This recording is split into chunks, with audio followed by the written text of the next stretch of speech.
আগবঢ়াইছো breaking news. কেনেকৈ মৃত্যু হৈছিল আমাৰ প্ৰাণৰ শিল্পী জুবিন গাৰ্গক। স্বাভাৱিক মৃত্যুৰে হত্যা কৰা হৈছিল জুবিন গাৰ্গক। আজি পোহৰলৈ আহিব, মাত্ৰ কেইটামান ক্ষণ বাকী আছে আৰু কেইটামান ক্ষণৰ পিছতে পোহৰলৈ আহিব জুবিন মৃত্যুৰ প্ৰকৃত ৰহস্য।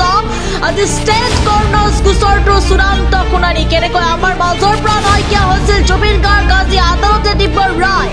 জুবিন মৃত্যুক লৈ ছিংগাপুৰ চৰকাৰে কৰিছিল তদন্ত আৰু আজি অৱশেষত চূড়ান্ত ৰায় দিব কৰ্ণাৰ্ছ আদালতে। আজি পুনৰ জনাবলৈ চেষ্টা কৰিম এই মুহূৰ্তত এটা ব্ৰেকিং নিউজ। কেনেকৈ মৃত্যু হৈছিল আমাৰ প্ৰাণৰ শিল্পী জুবিন গাৰ্গক। স্বাভাৱিক মৃত্যুৰে হত্যা কৰা হৈছিল ইয়াৰ আমঠু জুবিন গাৰ্গক। যেনেকৈ ছিংগাপুৰত গৈ আমাৰ মাজৰ পৰা নোহোৱা হৈছিল প্ৰাণৰ শিল্পী জুবিন গাৰ্গ আৰু আজি পোহৰলৈ আহিব জুবিন গাৰ্গৰ মৃত্যুৰ প্ৰকৃত ৰহস্য।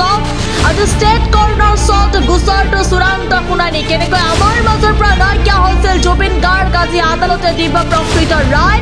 জুবিন মৃত্যুক লৈ ছিংগাপুৰ চৰকাৰে কৰিছিল তদন্ত। ইতিমধ্যে প্ৰবাসী অসমীয়াৰ সাক্ষ্য গ্ৰহণ কৰিছিল আৰু আজি জুবিন গাৰ্গৰ তদন্তৰ চূড়ান্ত ৰায় দিব কৰ্ণাৰ্ছ আদালতে। জুবিন গাৰ্গৰ আত্মীয় গৈ উপস্থিত হ'ব ছিংগাপুৰৰ কৰ্ণাৰ্ছ আদালতত আৰু আজি অৱশেষত চূড়ান্ত ৰায় দিব আদালতে। কেনেকৈ মৃত্যু হৈছিল আমাৰ হিয়াৰ আমঠু জুবিন গাৰ্গক। স্বাভাৱিক মৃত্যুৰে হত্যা কৰা হৈছিল প্ৰাণৰ শিল্পীগৰাকীক।